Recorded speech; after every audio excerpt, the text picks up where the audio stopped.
நம்ம India New Zealand கூட win பண்ணா ஆஸ்திரேலியா கூட செமிஃபைனல் விளையாடணும். நியூசிலாந்து கூட தோத்தா சவுத் ஆஃப்ரிக்கா கூட செமிஃபைனல் விளையாடணும். எது பெஸ்ட்டு? இப்படி தாங்க இந்தியன் கிரிக்கெட் ஃபேன்ஸ் வந்து யோசிச்சுட்டு வந்துட்டு இருப்பாங்க. இன்னைக்கு நம்ம வீடியோவில் இந்தியா வர்சஸ் நியூசிலாந்து மேட்சை பற்றி தாங்க வந்து பார்க்க போகிறோம்.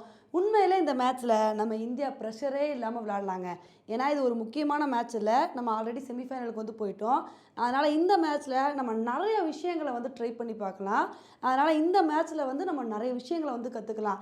இப்போ என்னை பொறுத்த வரைக்கும் என்னோடய ஆசை என்ன அப்படின்னா, இந்த இந்தியா வர்சஸ் நியூசிலாந்து மேட்ச் வந்து அவ்வளோ ஈஸியாக நம்ம இந்தியா வின் பண்ணுற மாதிரி இருக்கக்கூடாதுங்க. ரொம்ப டஃப்பாக போய் இந்தியா பல சேலஞ்சஸை வந்து சந்தித்து அதுக்கப்புறம் வின் பண்ணுற மாதிரி இருக்கணும். அப்போ தான் நல்லாயிருக்கும். ஏன்னா ஓடிஐ வேர்ல்டு கப்பில் என்ன தெரியுமா ஆச்சு, நம்ம எல்லா மேட்சும் ஈஸியாக வின் பண்ணிட்டோம். ஆனால் ஃபைனலில் போய் நம்ம வந்து சொதப்பிட்டோம். அது மாதிரி இல்லாமல் நம்ம ஃபைனலுக்கு போகிறதுக்கு முன்னாடி ஸ்டார்டிங்லேயே பல கஷ்டங்களை வந்து சந்தித்து அதை எப்படி ஃபேஸ் பண்ணுறதுன்னு பழகிட்டோன்னு வச்சுக்கோங்களேன், செமிஃபைனல் மாதிரி மேட்சஸில் வந்து நமக்கு ரொம்ப ஈஸியாக வந்து இருக்கும். ஈஸியாக நல்ல ஒரு பெர்ஃபார்மன்ஸ் வந்து கொடுத்துடலாம். அதனால் முடிஞ்ச அளவுக்கு இந்த மேட்ச் டஃப்பாக இருக்கணும் அப்படின்றதாங்க நம்மளோட ஆசையாக வந்திருக்கு. ஏன்னா சாம்பியன்ஸ் ட்ராஃபியில் இது வரைக்கும் நம்ம இந்தியா 2 மேட்ச் வின் பண்ணாலும் அந்த 2 மேட்சுமே ஒன் சைட் மேட்ச் மாதிரி தான் வந்துருந்துச்சு. அது மாதிரி இல்லாமல் இந்த இந்தியா வர்சஸ் நியூசிலாந்து மேட்ச் வந்து கொஞ்சமாவது விறுவிறுப்பாக இருக்கணுங்க.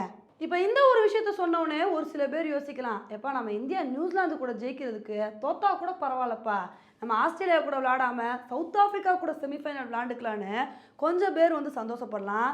ஆனால் இப்போ வந்து மற்ற டீமை கம்பேர் பண்ணும்போது சவுத் ஆஃப்ரிக்கா தாங்க பயங்கர ஸ்ட்ராங்கான டீமாக வந்திருக்காங்க. ஏன்னா இங்கிலாந்தை அசால்ட்டாக வீழ்த்திட்டாங்க. இன்னொரு பக்கம் சவுத் ஆஃப்ரிக்கா இன்னொரு மேட்சும் வந்து வின் பண்ணியிருக்காங்க. ஆனால் ஆஸ்திரேலியாவை பொறுத்த வரைக்கும் ஒரே ஒரு மேட்ச் தான் உருப்படியாக விளாண்டுருக்காங்க. மற்ற மேட்ச் எல்லாமே அவங்களுக்கு மழையினால் கேன்சல் ஆயிடுச்சு. அதனால் இந்த சாம்பியன்ஸ் ட்ராஃபியில் சவுத் ஆஃப்ரிக்கா தான் கொஞ்சம் ஸ்ட்ராங்கான டீம் மாதிரி வந்திருக்காங்க. இதனால நம்ம தோத்தா இவங்க கூட விளாடலாம், ஜெயிச்சா அவங்க கூட விளாடலான்னு அந்த மாதிரி கணக்கெல்லாம் போடாமல் நம்ம இந்தியாவை பொறுத்த வரைக்கும் நம்ம நல்ல ஒரு பெர்ஃபார்மன்ஸை கொடுக்கணும் அப்படின்றது தான் நம்மளோட ஆசையாக வந்திருக்கு. இதை வந்து சொன்னோடனே ஒரு சில பேர் கேட்கலாம், இதெல்லாம் இருக்கட்டும், இன்றைக்கி டீமில் ஏதாவது சேஞ்சஸ் இருக்க வாய்ப்பு இருக்கான்னு கேட்டிங்கன்னா, இன்றைக்கி டீமில் சேஞ்சஸ் இருக்கிறதுக்கான வாய்ப்புகள் ரொம்பவே கம்மிங்க. இப்போ ரோஹித் சர்மாவுக்கு இன்ஜுரின்னு சொல்லிட்டு இருக்காங்க. அந்த மாதிரி இருந்துச்சு அப்படின்னா ரோஹித் சர்மாவுக்கு பதிலாக ரிஷப் பண்ட் வந்து களமிறங்குவார். அதே சமயத்தில் ஒரு ஃபாஸ்ட் பவுலருக்கு நம்ம ரெஸ்ட் கொடுக்கறதுக்கான வாய்ப்புகள் வந்து இருக்குது. இந்த மாதிரி தான் சேஞ்சஸ் இருக்குமே தவிர மற்றபடி அதிகப்படியான சேஞ்சஸ் இருக்கிறதுக்கான வாய்ப்புகள் ரொம்பவே கம்மி. இந்த இந்தியா வர்சஸ் நியூசிலாந்து மேட்ச்சில் நம்ம இந்தியா என்ன மாதிரி ஒரு பெர்ஃபார்மன்ஸை கொடுக்குறாங்க அப்படின்றத பொறுத்து வந்து பார்க்கலாம். ஓகே ஃப்ரெண்ட்ஸ், இந்த ஒரு மேட்சை பற்றி நீங்கள் என்ன நினைக்கிறீங்க? இதில் யார் வின் பண்ணுவா அப்படின்ற உங்களோட கருத்தை என்னோட கமெண்ட் செக்ஷனில் வந்து போடுங்க. இதே மாதிரி இன்னொரு வீடியோவில் உங்களை வந்து மீட் பண்ணுறேன். Bye friends.